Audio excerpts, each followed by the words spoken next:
Hello, my friend. You asked me how you can work out what is right and what is wrong. And you say that it gets very confusing in our society, that it isn't always clear at all what to do. That is true.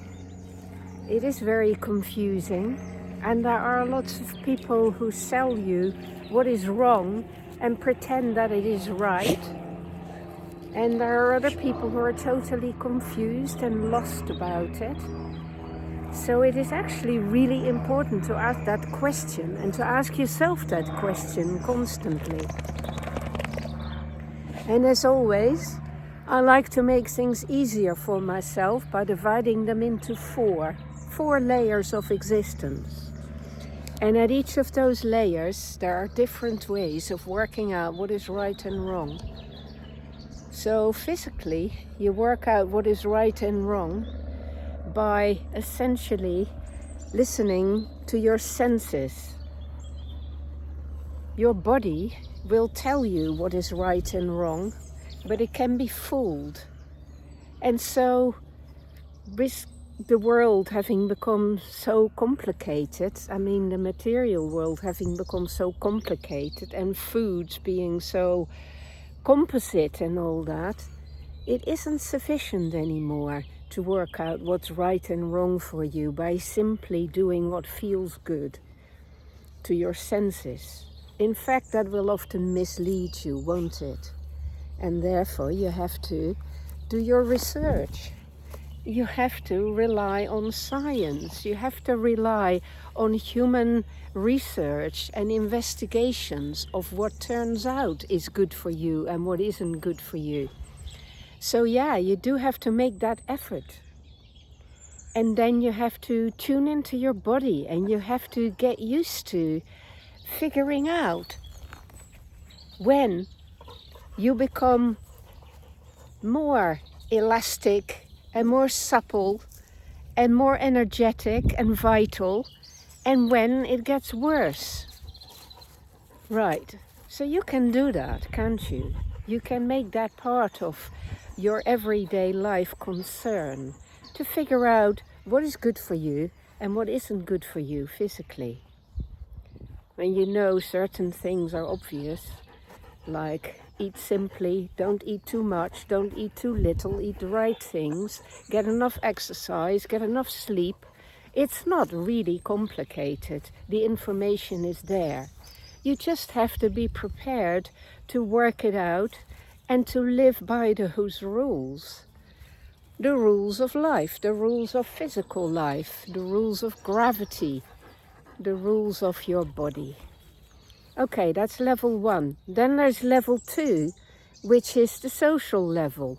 What is right and wrong in the world with other people? Well, that's not that complicated either, because all you have to do is stick with your national and international law. That's a good starting point. Don't do anything that's criminal. Don't do anything that's offensive to other people or harmful to other people. And don't allow other people to do anything that's offensive or harmful to you either. It's quite a simple guideline, and you can get much better at that. Gradually, over the years, you figure out how to implement that and how to make sure that you have the kind of environment and the kind of people around you who will respect you and who will love you, who will be caring and considerate, and not people who will use you and abuse you and take advantage of you or harm you. It's not very difficult, but don't stay stuck in the same social environment if that is an unhealthy social environment that is clearly wrong for you. Be prepared to adventure a little bit and to investigate and to arrange your life to suit what is right for you. Then thirdly, what is right and wrong at a personal level? Now it gets a bit more complicated. You can't really do that unless you have learned to do this at the physical level and the social level as well. So to do right by yourself at a personal level, you have to have a pretty good idea of who you are. So you have to have had some adventures and some challenges and some hard times to learn about yourself and your character and your talents and your abilities and your limits. What you like, what you dislike, what you're good at, what you can develop, what you don't want to do so much. And who you want to become, my friend. That is so important in life.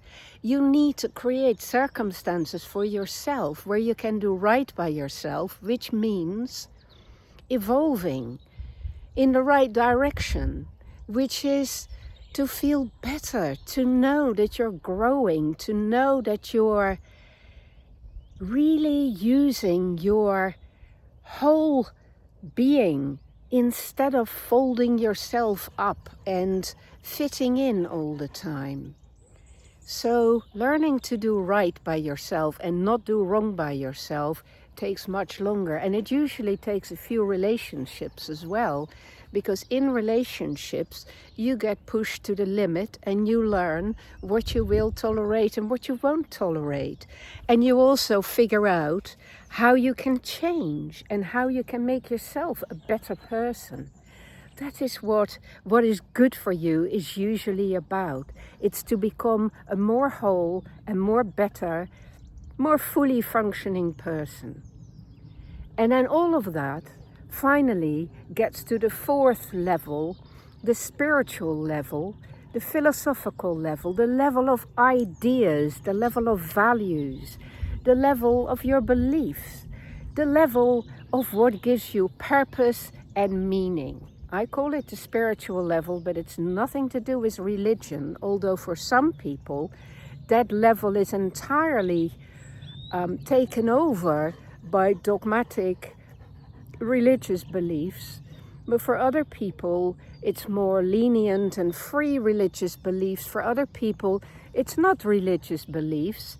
It is existential beliefs. It's beliefs about what it means to be a human being on the earth, what it means to live in this era, in this society, in this culture, and how you want to position yourself to find your way around the obstacles that you encounter constantly and the difficulties that are thrown at you, but in a pleasant way, you know, as an adventure, to find your way amongst those obstacles and to get better and better at doing so, and to learn to trust not just yourself and not just other people and not just your body or nature, but all of those things as well,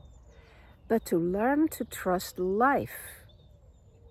You know, you have to set your sight on something that transcends you. And it's no good to make that into a fantasy, something unrealistic. So stick with what you know. Life is very complex. Life in the universe is intensely vast and complex. And I personally have learned that the universe is pretty well organized and pretty reliable, and that a lot of important and good things come out of living your life aligned to life and to the universe. So that is where right and wrong show me the way. I ask myself, am I still aligned with life, or am I doing special pleading or trying to get away with something? Or am I still taking other people into account, or am I too selfish? Am I taking my body into account, or am I taking it for granted and harming it? Am I still being true to myself, or am I pushing myself around? At all those four levels, you constantly check whether you're still following the right track And it's very uplifting when you do that, because you get better and better at insight into how each of those levels works and how you can be more au fait with it all, more, I don't know, supple with it all, more allied to it, more associated with it, closer into it, more part of it, more wholly absorbed at all 4 levels in your life, to truly do what is right and figure out when you're doing something that is wrong, my friend. I know it's a lot more complex than that, but you know, I only have 10 minutes to talk about these things.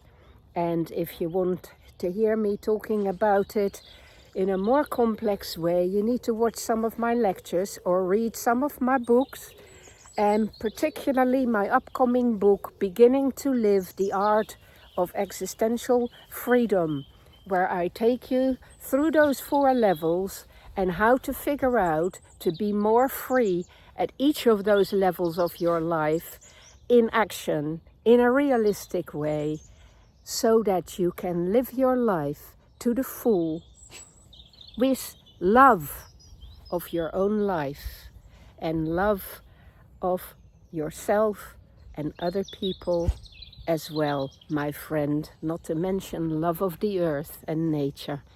So take care. There's a lot of good stuff in this world, so don't let your life become a fight with what is wrong. Align yourself with what is right. Take care, my friend.